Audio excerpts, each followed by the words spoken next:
ઉદાહરણ નંબર 13ની ચર્ચા કરીશું, જેમાં આપણે પરમાણુ માટેનું પ્રારંભિક મોડેલ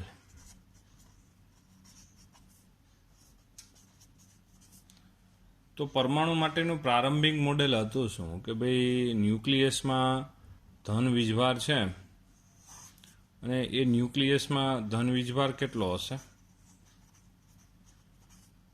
ન્યુક્લિયસમાં જે ધન વીજભાર છે તે એક પ્રોટોન હોય છે, આપને ખ્યાલ છે, અને એક પ્રોટોનનો વીજભાર E જેટલો હોય છે અને એની અંદર Z જેટલા પ્રોટોન હોય, તો ન્યુક્લિયસનો વીજભાર કેટલો થાય?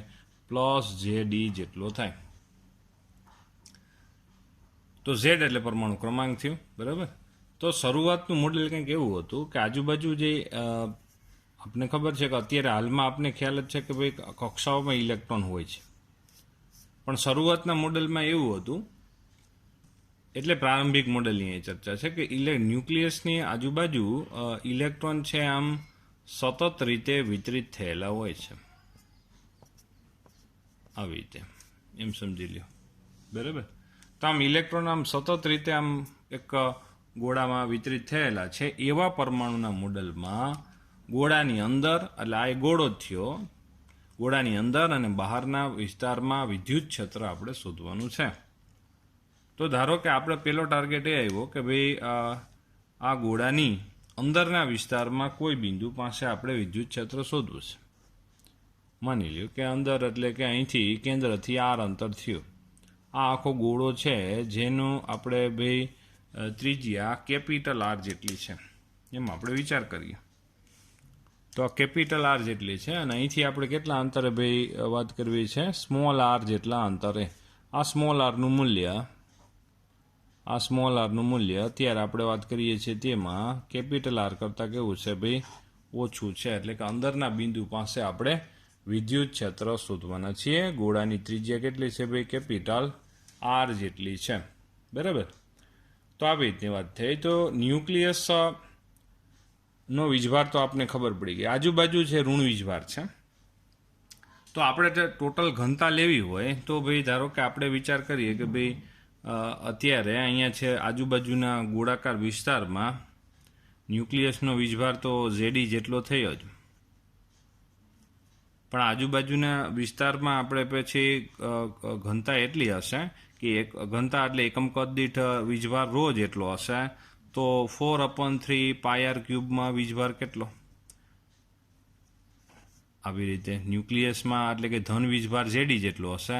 ઋણ વીજભાર સમગ્ર ગોળામાં જે વિતરિત થયેલો હશે તે કેટલો હશે?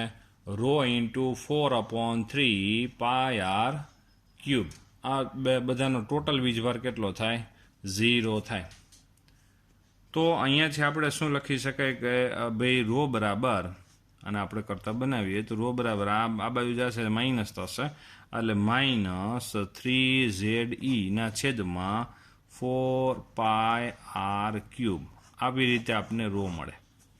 આ માઇનસ એટલા માટે કે અહીં ઋણ વીજભાર વિતરિત કરેલો છે એટલા માટે. હવે આપણે છે ભાઈ ગાઉસના નિયમ પ્રમાણે જો આપણે વિચાર કરીએ કે ભાઈ અહીંથી સ્મોલ r જેટલા અંતરે આપણે વિદ્યુત ક્ષેત્ર શોધવું છે, તો ગાઉસના નિયમમાં આપણે શું કરશે કે ભાઈ જે બિંદુ પાસે વિદ્યુત ક્ષેત્ર શોધવું હોય તેમાંથી પસાર થતું એક ગાઉસિયન પૃષ્ઠ વિચારો. તો આ જે ડોટેટ કરેલું તમને જે દેખાય છે એ ગાઉસિયન પૃષ્ઠ છે. એ ગાઉસિયન પૃષ્ઠ ઉપર ગાઉસનો નિયમ આપણે લાગુ પાડીએ છીએ.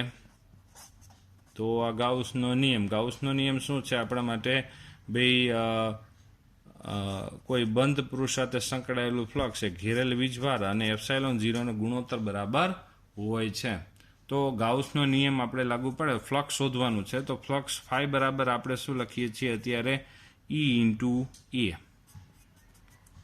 E એટલે કે R અંતરે વિદ્યુત ક્ષેત્ર, અને A એટલે કે આપણા માટે આ ગાઉસિયન પૃષ્ઠનું ક્ષેત્રફળ, જે કેટલું છે? 4πr², બરાબર.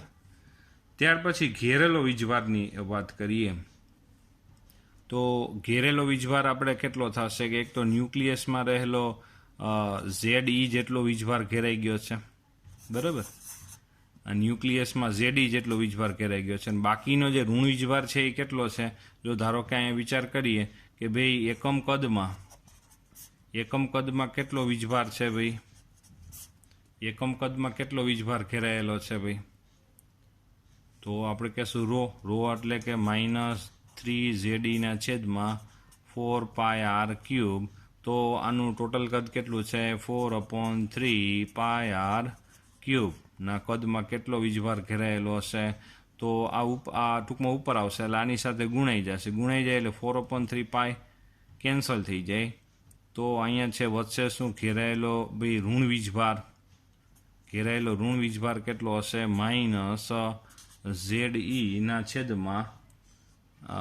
સ્મોલ r³ R³ આવશે, જે આપણે અહીં લખી નાખીએ છીએ -ZE r³/R³. તો ઘેરેલો વીજભાર Q બરાબર આપણે અહીંયા શું લખી શકાય એવું છે કે ભાઈ ZE r³/R³. ત્યાર પછી ગાઉસના નિયમ પ્રમાણે આપણે ભાઈ ઘેરાયેલું પસાર થતું ફ્લક્સ બરાબર ઘેરાયેલો વીજભારના છેદમાં ε0. તો φ બરાબર આપણે અહીંયા આ જે છે પદ એ મુજબ આપણે અહીંયા શું લખી શકાય કે E/r × 4πr².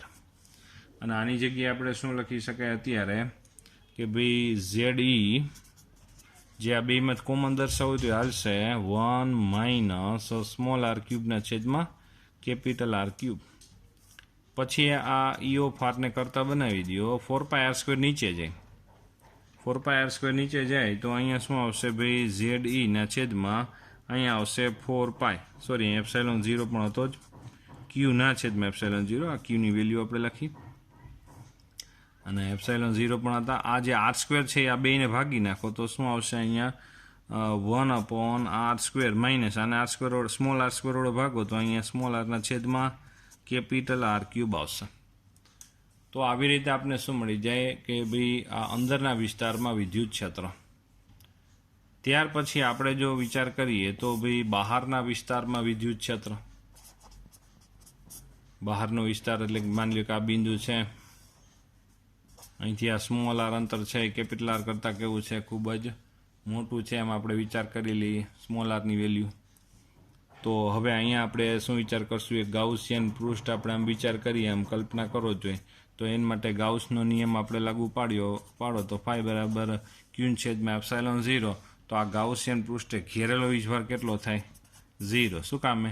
કારણ કે આ પરમાણુ વીજભારની દ્રષ્ટિએ કેવો હોય? તટસ્થ હોય. તટસ્થ હોય તો કુલ વીજભાર ઘેરેલો 0 હોય. જો ફ્લક્સ 0 હોય તો ત્યાંથી કોઈ વિદ્યુત ક્ષેત્ર રેખાઓ પસાર થતી ન હોય. તો ત્યાં કોઈ વિદ્યુત ક્ષેત્ર રેખા પસાર ન થતી હોય ત્યાં વિદ્યુત ક્ષેત્ર શું હોય? 0 પ્રાપ્ત થાય. ત્યાર પછી આપણી પાસે છે ભાઈ એક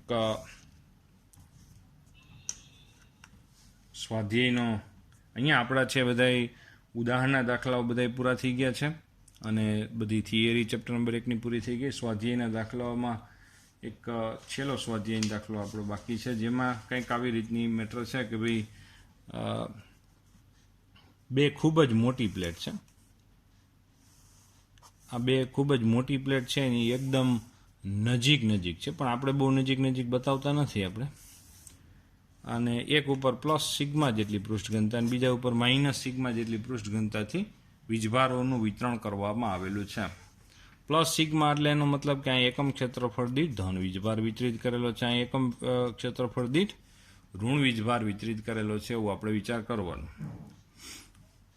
પણ બેમાં પૃષ્ઠ ઘનતાનું મૂલ્ય સમાન પણ સંજ્ઞા જુદી જુદી, એટલે એકમાં ધન વીજભાર બીજામાં ઋણ વીજભાર છે.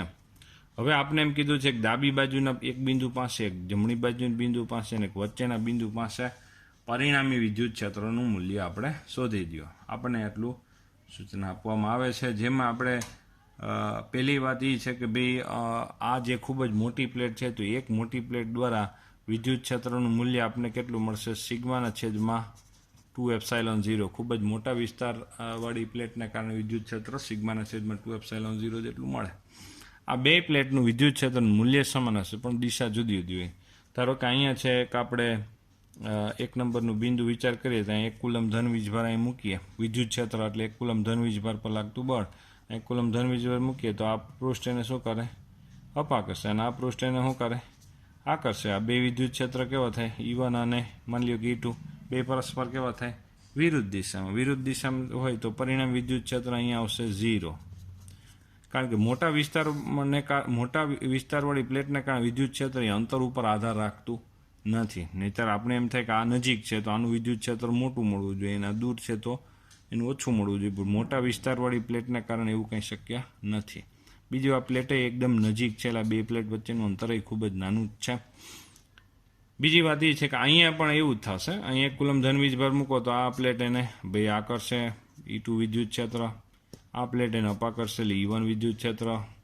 તો અહીંયા પરિણામી વિદ્યુત ક્ષેત્ર શું થાય 0. વચ્ચેના વિસ્તારમાં શું થાય બે એક જ દિશામાં 1 કુલમ ધન વીજભાર મૂકો તો આ અપા કરશે અને આ કરશે. તો આ બેના વિદ્યુત ક્ષેત્ર કેવા થાય એક જ દિશામાં સમાન મૂલ્યના, એટલે સિગ્માના છેદમાં 2ε0 પ્લસ સિગ્માના છેદમાં 2ε0. જવાબ શું મળશે? સિગ્માના છેદમાં ε0. આમ ખૂબ જ મોટા વિસ્તારવાળી જો પ્લેટ હોય ને એકદમ નજીક હોય તો ડાબી બાજુ વિદ્યુત ક્ષેત્ર 0, જમણી બાજુ વિદ્યુત ક્ષેત્ર 0 અને વચ્ચેના વિસ્તારમાં સમાન વિદ્યુત ક્ષેત્ર સિગ્માના છેદમાં ε0 જેટલું પ્રાપ્ત થશે. તો આ થયો આપણા માટે ભાઈ સ્વાધ્યાયનો 24મો દાખલો છે.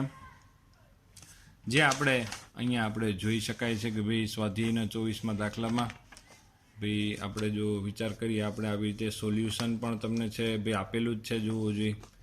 અહીંયા છે આ બે ખૂબ જ મોટી પ્લેટ છે. આ બાજુ ડાબી બાજુ વિદ્યુત ક્ષેત્ર 0 શું કામ? કારણ કે બેયના વિદ્યુત ક્ષેત્ર સમાન પરસ્પર વિરુદ્ધ એટલે માઇનસ નિશાની. જમણી બાજુ પણ 2 નંબરના બિંદુ પાસે પણ સેમ એવું જ થશે. અને વચ્ચેના વિસ્તારમાં બેયના વિદ્યુત ક્ષેત્ર કેવા થાય એક જ દિશામાં. તો આ બેયનો આપણે સરવાળો કરીએ તો પરિણામ વિદ્યુત ક્ષેત્ર સિગ્માના છેદમાં ε0. સેમ આ વસ્તુ છે. જો બે પ્લેટ ખૂબ જ નજીક રાખેલી હોય વાહક પ્લેટને, તો આ રચના આપણી હકીકતમાં કેપેસિટરની રચના છે, જે ચેપ્ટર નંબર 2માં આવશે, બરાબર. અને કેપેસિટરની વચ્ચેના વિસ્તારમાં વિદ્યુત ક્ષેત્ર આપણે સિગ્માના છેદમાં ε0 આપણે લેશું અને એની ડાબી અને જમણી બાજુ એટલે બહારના વિસ્તારમાં, આ બે પ્લેટની બહારના વિસ્તારમાં વિદ્યુત ક્ષેત્ર 0 લેશું. સરસ એક થિયરી છે કેપેસિટરની, જે આપણે વિચાર કરશું. તો અહીંયા ત્યાર પછી આપણી પાસે છે ભાઈ સ્વાધ્યાયનો 25મો દાખલો છે, જે આપણે વધારાના સ્વાધ્યાયના દાખલાઓના લિસ્ટમાં છે. સ્વાધ્યાયનો 25મો દાખલો આપણે વધારાના સ્વાધ્યાયના દાખલાઓ પણ કરીએ જ છીએ. બાકી આ વર્ષે આપણે બોર્ડમાં એવું જોવા મળ્યું હતું વધારાના સ્વાધ્યાયના દાખલાઓમાંથી એકય દાખલા પૂછાણા નહોતા, પણ તેમ છતાંય પણ આપણે વધારાના સ્વાધ્યાયના દાખલાઓ કરીએ છીએ. શું કામે? કે વધારે આપણું ભાઈ લોજિક વધારે ડેવલપ થાય. તો અહીંયા છે ભાઈ ધન વીજભારિત પ્લેટ છે ને, આ છે આપણા માટે ભાઈ ઋણ વીજભારિત પ્લેટ છે આવી રીતે. અને વિદ્યુત ક્ષેત્ર અહીંયા જો વિચાર કરો તમે, તો વિદ્યુત ક્ષેત્ર તમને શું મળશે? વિદ્યુત ક્ષેત્ર 1 કુલમ ધન વીજભાર પર નીચે તરફ બળ લાગુ પડશે. તો આવી રીતે આપણે નીચે તરફનું વિદ્યુત ક્ષેત્ર પણ બતાવી દીધું, જોવું જોઈએ. તો આ વિદ્યુત ક્ષેત્ર નીચે તરફનું વિદ્યુત ક્ષેત્ર બતાવ્યું. હવે એવામાં એક તેલનું ટીપું છે જેના ઉપર ઋણ વીજભાર છે. તેલના ટીપા ઉપર ઋણ વીજભાર છે, તો એના ઉપર વિદ્યુત બળ કઈ દિશામાં લાગે? વિદ્યુત ક્ષેત્રની વિરુદ્ધ દિશામાં. એટલે ધન પ્લેટ એને આકર્ષે એટલે કે ઉપર તરફ. તેના ઉપર 1 કુલમ વીજભાર ઉપર E જેટલું બળ લાગે, Q કુલમ ઉપર કેટલું બળ લાગે? QE જેટલું બળ લાગશે. આ ટીપાનું કંઈક વજન હશે એટલે mg જેટલું એના ઉપર વજન લાગતું હશે. આ એક મિલિકાનનો પ્રયોગ છે. અને મિલિકાનના પ્રયોગમાં મિલિકાન શું કરતા? અહીંયા છે ભાઈ તેલના ટીપાને સ્થિર રાખવાનો પ્રયોગ કરતા. સ્થિર હોય એનો મતલબ એવો થયો કે તેલના ટીપા ઉપરનું વજન બળ એટલે કે mg અને બીજું છે વિદ્યુત બળ QE, બે એકબીજાને શું કરતા હોય? સમતોલતા હોય. એટલે પરિણામી બળ આપણે શું મળે? 0 મળે. તો અહીંયા દળ બરાબર તેલના ટીપાનું દળ બળ, ટીપું છે એટલે એ ગોળાકાર સ્વરૂપ વિચાર કરી શકાય. તો કદ ગુણ્યા ઘનતા આપણે લખી શકાય. ઘનતાને રોડ દર્શાવ્યું, દળ બરાબર કદ ગુણ્યા ઘનતા. આ જી છે ગુરુત્વ પ્રવેગ. તો આપણે અહીંયા શોધવાનું કીધું છે, આ બૂંદની ત્રિજ્યા શોધવાની કીધી છે. અને એ ત્રિજ્યા r² બરાબર આપણે છે 3QE ના છેદમાં 4πρg આમ વડે દર્શાવી શકાય છે. અને બધી વેલ્યુ તમને આપેલી જ છે આમાં. બૂંદનો વીજભાર તમને આપેલો છે, E વિદ્યુત ક્ષેત્ર આપ્યું છે, ઘનતા આપી છે, G 9.8 છે બધું. તો સાદુરૂપ આપો એટલે તમને બૂંદની ત્રિજ્યા મળી જાય. મિલિકાનનો પ્રયોગ છે. શું પ્રયોગ છે? કે વિદ્યુત ક્ષેત્રમાં એક તેલના ટીપા ઉપર જે ઋણ વીજભારિત છે, તેલનું ટીપું જેમાં ઇલેક્ટ્રોન આપેલા છે ઋણ વીજભારિત છે, એક્ઝેક્ટ જો ગણીએ તો આ મુજબ તમે જોઈ શકો કે ભાઈ અહીંયા છે આપણી પાસે ભાઈ અહીંયા તેલના ટીપા ઉપર ભાઈ 12 જેટલા ઇલેક્ટ્રોન વધારાના છે, એટલે -12 × 1.6 × 10⁻⁹ કુલમ જેટલું તેલના ટીપા ઉપરનો વીજભાર છે, એની ઘનતા આપને આપવામાં આવેલી છે. તેલનું ટીપું વિદ્યુત ક્ષેત્રમાં સ્થિર છે, એટલે મહત્વની કન્ડિશન આથી વિદ્યુત બળને વજન બે સમાન છે. એમ બરાબર ઘનતા ગુણ્યા કદ લીધું, આરને કરતા બનાવ્યો, સાદુરૂપ આપ્યું, એટલે થયો આપણા માટે સ્વાધ્યાયનો આ 25મો દાખલો થયો. ત્યાર પછી આપણી પાસે છે સ્વાધ્યાયનો 26મો દાખલો. સ્વાધ્યાયના 26મા દાખલામાં આપણે શું કરવાનું છે કે ભાઈ આમાં વિદ્યુત ક્ષેત્ર રેખાઓ આવી રીતે ટેક્સ્ટ બુકમાં આપેલી છે. જુઓ, વિદ્યુત ક્ષેત્ર રેખાઓ જેમાં નજીકથી આપણે જો જોઈએ તો દરેક વિદ્યુત ક્ષેત્ર રેખાઓ સાચી છે ખોટી છે એ કહેવાનું છે. તો પેલી છે આપણા માટે સુવાહકની આકૃતિ છે, જેમાં વિદ્યુત ક્ષેત્ર રેખાઓ જો જે આપણે દર્શાવી છે જો બ્લુ કલરથી, તો આપણે એ કહેવાનું છે કે આ વિદ્યુત ક્ષેત્ર રેખાઓ દોરી છે એ સાચી છે ખોટી. તો પેલી આકૃતિમાં આપણે કહેશું કે ક્ષેત્ર રેખાઓ ખોટી છે. શું કામે? કારણ કે ક્ષેત્ર રેખાઓ છે હંમેશા વાહક સપાટી ઉપર જ વીજભારનું વિતરણ થશે, જે આગળ એક થિયરીમાં આપણે જોશું. સપાટી ઉપર જ વાહકની ઉપર વીજભાર પ્રેરિત થઈ શકે, અને સપાટી ઉપર વિદ્યુત ક્ષેત્ર જે તે બિંદુ પાસે સપાટીને લંબ રૂપે પ્રાપ્ત થાય.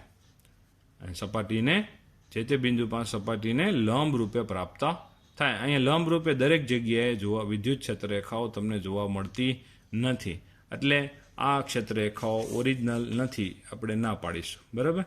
બીજું અહીંયા આકૃતિ છે. આ આકૃતિમાં છે ક્ષેત્ર રેખાઓ છે, એમાં ક્ષેત્ર રેખાઓ ભાઈ ધનમાંથી ઉદ્ભવે અને ઋણમાં અંત પામે. આમાં એવું નથી થતું, આમાં ઋણમાં ઉત્પન્ન થાય છે અને ધનમાં અહીંયા અંત પામે, એટલે આ આકૃતિ કેવી પડે? ખોટી પડે. એટલે બી આકૃતિ ખોટી. સી આકૃતિ છે એ ક્ષેત્ર રેખાઓ દર્શાવે છે. આ બે ધન વીજભારની ક્ષેત્ર રેખાઓ આપણે આની પહેલાં થિયરીમાં આપણે દર્શાવેલી છે, એમાં આ પાડે કે ભાઈ આ ક્ષેત્ર રેખાઓ દર્શાવે છે.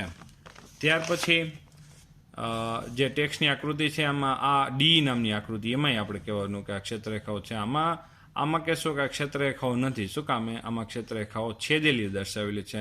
ક્ષેત્ર રેખાઓના ગુણધર્મ પ્રમાણે આપણે કહી શકાય ક્ષેત્ર રેખાઓ એકબીજાને છેદતી નથી, એટલે આ વિદ્યુત ક્ષેત્ર રેખાઓ દ્વારા વિદ્યુત ક્ષેત્ર દર્શાવી ન શકાય. ત્યાર પછી આ આકૃતિ છે ને એમાં કહેવાનું છે કે આ ક્ષેત્ર રેખાઓ છે કે નહીં, વિદ્યુત ક્ષેત્ર દર્શાવે કે નહીં, તો આપણે આમાંય ના પાડશું. કારણ કે વિદ્યુત ક્ષેત્ર રેખાઓ કોઈ દી બંધ ગાળા રચતી નથી, જ્યારે આમાં બંધ ગાળા રચતી હોય વિદ્યુત ક્ષેત્ર રેખાઓ દર્શાવી છે, એટલે આપણે કહેશું કે વિદ્યુત ક્ષેત્ર રેખાઓ બંધ ગાળા રચતી નથી. એટલે આ આકૃતિ પણ શું છે? ખોટી છે. ક્ષેત્ર રેખાઓ ન દર્શાવેલા. પ્રશ્ન નંબર સ્વાધ્યાયનો 26માં એમાં આપણે હા કે ના પાડવાની વાત હતી, જે આપણા સોલ્યુશનમાં આપણે વ્યવસ્થિત આપેલું જ છે. 27માં સ્વાધ્યાયના દાખલામાં ઝેડ અક્ષ પર એક ભાઈ ડાયપોલ મૂકવામાં આવે છે ને ઝેડ અક્ષ પર વિદ્યુત ક્ષેત્ર વધતું જાય છે એવી રીતે આપને આપવામાં આવે છે ને અહીંયા એક આપણી પાસે ભાઈ ડાયપોલ છે, અને ડાયપોલ છે જો જોઈએ તો અહીંયા છે આપણા પાસે ભાઈ ડાયપોલમાં આકૃતિમાં -q વીજભાર છે, અને અહીંયા છે આપણા પાસે +q વીજભાર છે ડાયપોલની, અને બે વચ્ચેનું અંતર આપણે કહી શકાય 2a જેટલું છે. અને જેમ ઉપર જાય છે એમ વિદ્યુત ક્ષેત્ર વધે છે. જેમ ઉપર જાય એમ વિદ્યુત ક્ષેત્ર વધે છે. માની લ્યો કે અહીંયા વિદ્યુત ક્ષેત્ર E જેટલું છે, એટલે q વીજભાર ઉપર કેટલું બળ લાગતું હશે ભાઈ? QE જેટલું બળ લાગતું હશે. અને અહીંયા વિદ્યુત ક્ષેત્ર છે આમ ઉપર જાય છે એટલે વધતું જાય છે, એટલે કે E vector plus delta E vector જેટલું ભાઈ વિદ્યુત ક્ષેત્ર ત્યાં હશે. થોડુંક વધી ગયું વિદ્યુત ક્ષેત્ર, બરાબર. અને આ વીજભાર -q છે, એટલે વીજભાર ગુણ્યા વિદ્યુત ક્ષેત્ર, એટલે વિદ્યુત બળ મળી જાય. એટલે આના ઉપર આટલું બળ લાગશે. આપણે શોધવાનું છે એના ઉપર પરિણામી બળ અને ટોર્ક વિશે વાત કરવાની છે. તો પરિણામી બળ તો લાગશે જ, કારણ કે બે ઉપર સમાન મૂલ્યના બળ લાગતા નથી. બેમાં અસમાન બળ લાગે છે, પરસ્પર વિરુદ્ધ દિશામાં લાગે છે, એટલે પરિણામી બળ તો પ્રાપ્ત થશે. તો પરિણામી બળ આપણા માટે F vector is equal to આપણે શું લખી શકાય કે ભાઈ અહીંયા QE અને બીજું છે આપણા માટે ભાઈ, ધારો કે આ વિચાર કરો તો માઇનસ ક્યુ ડેલ્ટા ઈ આવશે. આ ક્યુ તો કેન્સલ, માઇનસ ક્યુ ઇન્ટુ ડેલ્ટા ઈ. હવે આપણે શોધવાનું એ થશે કે ભાઈ વિદ્યુત ક્ષેત્રમાં ફેરફાર આપણે કેટલો. તો આપણને જે રકમમાં આપેલું છે કે ભાઈ રકમમાં આપણે શું આપેલું છે કે ભાઈ એકમ અંતર દીઠ વિદ્યુત ક્ષેત્રમાં વધારો, એકમ અંતર દીઠ વિદ્યુત ક્ષેત્રમાં વધારો 10⁵ રકમમાં આપ્યો છે. તો અહીંથી આ અંતર કેટલું છે, માની લો 2a જેટલું. તો 2a જેટલા અંતરમાં કેટલો વિદ્યુત ક્ષેત્રમાં વધારો થાય? તો ડેલ્ટા ઈ બરાબર આપણે શું લખી શકાય? 2a ગુણ્યા 10⁵. તો એ અહીંયા લખી શકાય 2a ગુણ્યા 10⁵. પછી તમને ખબર હોય તો આપણે છે, તમને યાદ હોય તો આપણે છે ભાઈ ક્યુ ઇન્ટુ 2a બરાબર શું લખી શકાય? આ ક્યુ છે, આ 2a છે, તો ક્યુ ઇન્ટુ 2a બરાબર આપણે શું લખી શકાય? પી વિદ્યુત ડાયપોલ મોમેન્ટ લખી શકાય. તો પરિણામી બળ ઇઝ ઇક્વલ ટુ આપણે છે અહીંયા માઇનસ પી ઇન્ટુ 10⁵. વિદ્યુત ડાયપોલ મોમેન્ટ, આ ડાયપોલની વિદ્યુત ડાયપોલ મોમેન્ટ આપણે આપી દીધી છે 10⁻⁻7 આપી દીધી છે. તો ફાઇનલી આપણને છે શું મળશે અહીંયા ભાઈ 10⁻⁻2 ન્યૂટન જેટલું પરિણામી બળ મળશે. અને એની દિશા આપણે જો કેવી હોય તો ભાઈ આ ધન ઝેડ અક્ષની દિશા છે. બળ જો સદિશ સ્વરૂપે દર્શાવવું હોય તો એ થઈ શકે એવું છે. તો અહીંયા માઇનસ એટલે કે ઋણ ઝેડ અક્ષની દિશામાં થયું એટલે કે કેરેટ વડે દર્શાવી દો. અહીંયા કે કેરેટ આ બધા સદિશ સ્વરૂપે દર્શાવવું હોય તો કોઈ વાંધો નથી. તો આ બળ થઈ ગયું. ટોર્ક માટે વિચાર કર્યો, ટો બરાબર પી ઈ સાઇન થીટા. ડાયપોલ ઉપર લાગતા ટોર્કનું સૂત્ર છે. એમાં પી એટલે વિદ્યુત ડાયપોલ મોમેન્ટ એ ઋણથી ધન ધ્રુવ તરફ હોય એટલે કે આ બાજુ વિદ્યુત ડાયપોલ મોમેન્ટની દિશા મળે. વિદ્યુત ક્ષેત્ર ઉપર બાજુ છે અને વધતું જતું વિદ્યુત ક્ષેત્ર છે. તો બે વચ્ચે બનતો ખૂણો કેટલો થયો? 180. 180 એટલે સાઇન 180 બરાબર 0 થાય એટલે ટોર્ક 0 પ્રાપ્ત થાય.